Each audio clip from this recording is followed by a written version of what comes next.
जनक के वचन सुनकर सभी स्त्री पुरुष जानकी जी की ओर देखकर दुखी हुए, परंतु लक्ष्मण जी तमतमा उठे। उनकी भौहें टेढ़ी हो गई, होठ फड़कने लगे और नेत्र क्रोध से लाल हो गए। श्री रघुवीर जी के डर से कुछ कह तो सकते नहीं, पर जनक के वचन उन्हें बाण से लगे। जब न रह सके तब श्री रामचंद्र जी के चरण कमलों में सिर नवाकर वे यथार्थ वचन बोले। रघुवंशियों में कोई भी जहाँ होता है, उस समाज में ऐसे वचन कोई नहीं कहता, जैसे अनुचित वचन रघुकुल शिरोमणि श्री राम जी को उपस्थित जानते हुए भी जनक जी ने कहे हैं। हे सूर्य कुल रूपी कमल के सूर्य, सुनिए, मैं स्वभाव ही से कहता हूँ, कुछ अभिमान करके नहीं। यदि आपकी आज्ञा पाऊं तो मैं ब्रह्मांड को गेंद की तरह उठा लूं और उसे कच्चे घड़े की तरह फोड़ डालूं। मैं सुमेरु पर्वत को मूली की तरह तोड़ सकता हूँ। हे भगवान, आपके प्रताप की महिमा से यह बेचारा पुराना धनुष तो कौन चीज है, ऐसा जानकर है नाथ। आज्ञा हो तो कुछ खेल करूं, उसे भी देखिए। धनुष को कमल की डंडी की तरह चढ़ाकर उसे 100 योजन तक दौड़ा लिए चला जाऊं। हे नाथ, आपके प्रताप के बल से धनुष को कुकुरमुत्ते, बरसाती छत्ते की तरह तोड़ दूं।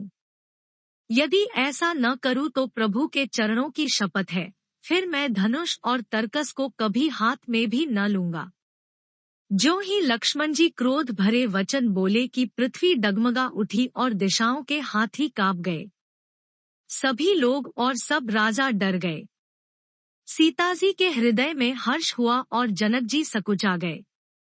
गुरु विश्वामित्र जी, श्री रघुनाथ जी और सब मुनि मन में प्रसन्न हुए और बार बार पुलकित होने लगे। श्री रामचंद्र जी ने इशारे से लक्ष्मण को मना किया और प्रेम सहित अपने पास बैठा लिया। विश्वामित्र जी शुभ समय जानकर अत्यंत प्रेमभरी वाणी बोले, हे राम, उठो, शिवजी का धनुष तोड़ो और हे तात, जनक का संताप मिटाओ। गुरु के वचन सुनकर श्री राम जी ने चरणों में सिर नवाया। उनके मन में न हर्ष हुआ न विषाद और वे अपनी ऐंड खड़े होने की शान से जवान सिंह को भी लजाते हुए सहज स्वभाव से ही उठ खड़े हुए। मंच रूपी उद्याचल पर रघुनाथ जी रूपी बाल सूर्य के उदय होते ही सब संत रूपी कमल खिल उठे और नेत्र रूपी भौंरे हर्षित हो गए। राजाओं की आशा रूपी रात्रि नष्ट हो गई। उनके वचन रूपी तारों के समूह का चमकना बंद हो गया। वे मौन हो गए। अभिमानी राजा रूपी कुमुद संकुचित हो गए और कपटी राजा रूपी उल्लू छिप गए। मुनि और देवता रूपी चकवे शोकरहित हो गए। वे फूल बरसाकर अपनी सेवा प्रकट कर रहे हैं। प्रेम सहित गुरु के चरणों की वंदना करके श्री रामचंद्र जी ने मुनियों से आज्ञा मांगी। समस्त जगत के स्वामी श्री राम जी सुंदर मतवाले श्रेष्ठ हाथी की सी चाल से स्वाभाविक ही चले। श्री रामचंद्र जी के चलते ही नगर भर के सब स्त्री पुरुष सुखी हो गए और उनके शरीर रोमांच से भर गए। उन्होंने पितर और देवताओं की वंदना करके अपने पुण्यों का स्मरण किया। यदि हमारे पुण्यों का कुछ भी प्रभाव हो तो हे गणेश गोसाई, रामचंद्र जी शिवजी के धनुष को कमल की डंडी की भांति तोड़ डाले। श्री रामचंद्र जी को वात्सल्य प्रेम के साथ देखकर और सखियों को समीप बुलाकर सीता जी की माता स्नेहवश बिलक कर विलाप करती हुई सी ये वचन बोली, हे सखी, ये जो हमारे हितु कहलाते हैं वे भी सब तमाशा देखने वाले हैं। कोई भी इनके गुरु विश्वामित्र जी को समझाकर नहीं कहता कि ये राम जी बालक हैं। इनके लिए ऐसा हट अच्छा नहीं। जो धनुष रावण और बाण जैसे जगदविजय वीरों के हिलाए न हिल सका, उसे तोड़ने के लिए मुनि विश्वामित्र जी का राम जी को आज्ञा देना और राम जी का उसे तोड़ने के लिए चल देना रानी को हट जान पड़ा। इसलिए वे कहने लगी कि गुरु विश्वामित्र जी को कोई समझाता भी नहीं। रावण और बाणासुर ने जिस धनुष को छुआ तक नहीं और सब राजा घमंड करके हार गए, वही धनुष इस सुकुमार राजकुमार के हाथ में दे रहे हैं। हंस के बच्चे भी कहीं मंदराचल पहाड़ उठा सकते हैं, और तो कोई समझा कर कहे या नहीं, राजा तो बड़े समझदार और ज्ञानी है, उन्हें तो गुरु को समझाने की चेष्टा करनी चाहिए थी, परंतु मालूम होता है राजा का भी सारा सयानापन समाप्त हो गया। हे सखी, विधाता की गति कुछ जानने में नहीं आती, यूं कहकर रानी चुप हो रही। तब एक चतुर, राम जी के महत्व को जानने वाली सखी कोमल वाणी से बोली, हे रानी, तेजवान को देखने में छोटा होने पर भी छोटा नहीं गिनना चाहिए। कहा घड़े से उत्पन्न होने वाले छोटे से मुनि अगस्त्य और कहा समुद्र, किंतु उन्होंने उसे सोख लिया जिसका सुयश सारे संसार में छाया हुआ है। सूर्यमंडल देखने में छोटा लगता है, पर उसके उदय होते ही तीनों लोकों का अंधकार भाग जाता है। जिसके वश में ब्रह्मा, विष्णु, शिव और सभी देवता है, वह मंत्र अत्यंत छोटा होता है। महान मतवाले गजराज को छोटा सा अंकुश वश में कर लेता है। कामदेव ने फूलों का ही धनुष बाण लेकर समस्त लोगों को अपने वश में कर रखा है। हे देवी, ऐसा जानकर संदेह त्याग दीजिए। हे रानी, सुनिए, रामचंद्र जी धनुष को अवश्य ही तोड़ेंगे। सखी के वचन सुनकर रानी को श्री राम जी के सामर्थ्य के संबंध में विश्वास हो गया। उनकी उदासी मिट गई और श्री राम जी के प्रति उनका प्रेम अत्यंत बढ़ गया। उस समय श्री रामचंद्र जी को देखकर सीता जी भयभीत हृदय से जिस देवता से विनती कर रही है, वे व्याकुल होकर मन ही मन मना रही है, हे महेशवानी, मुझ पर प्रसन्न होइए, मैंने आपकी जो सेवा की है उसे सुफल कीजिए और मुझ पर स्नेह करके धनुष के भारीपन को हर लीजिए। हे गणों के नायक, वर देने वाले देवता गणेश जी, मैंने आज ही के लिए तुम्हारी सेवा की थी। बार बार मेरी विनती सुनकर धनुष का भारीपन बहुत ही कम कर दीजिए।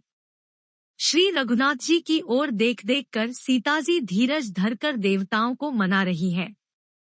उनके नेत्रों में प्रेम के आंसू भरे हैं और शरीर में रोमांच हो रहा है। अच्छी तरह नेत्र भरकर श्री राम जी की शोभा देखकर फिर पिता के प्रण का स्मरण करके सीताजी का मन क्षुब्ध हो उठा। वे मन ही मन कहने लगी, अहो, पिताजी ने बड़ा ही कठिन हठ ठाना है, वे लाभहानि कुछ भी नहीं समझ रहे हैं। मंत्री डर रहे हैं, इसलिए कोई उन्हें सीख भी नहीं देता। पंडितों की सभा में यह बड़ा अनुचित हो रहा है। कहा तो वज्र से भी बढ़कर कठोर धनुष और कहा ये कोमल शरीर किशोर श्याम सुंदर। हे विधाता, मैं हृदय में किस तरह धीरज धरूं, सिरस के फूल के कण से कहीं हीरा छेदा जाता है। सारी सभा की बुद्धि भोली बावली हो गई है, आता है शिवजी के धनुष। अब तो मुझे तुम्हारा ही आसरा है। तुम अपनी जड़ता लोगों पर डालकर श्री रघुनाथ जी के सुकुमार शरीर को देखकर उतने ही हल्के हो जाओ। इस प्रकार सीता जी के मन में बड़ा ही संताप हो रहा है। निमेष का एक लव अंश भी 100 युगों के समान बीत रहा है। प्रभु श्री रामचंद्र जी को देखकर फिर पृथ्वी की ओर देखती हुई सीता जी के चंचल नेत्र इस प्रकार शोभित हो रहे हैं, मानो चंद्रमंडल रूपी डोल में कामदेव की 2 मछलियां खेल रही हो। सीताजी की वाणी रूपी भ्रमरी को उनके मुख रूपी कमल ने रोक रखा है। लाज रूपी रात्रि को देखकर वह प्रकट नहीं हो रही है। नेत्रों का जल नेत्रों के कोने कोये में ही रह जाता है। जैसे बड़े भारी कंजूस का सोना कोने में ही गड़ा रह जाता है।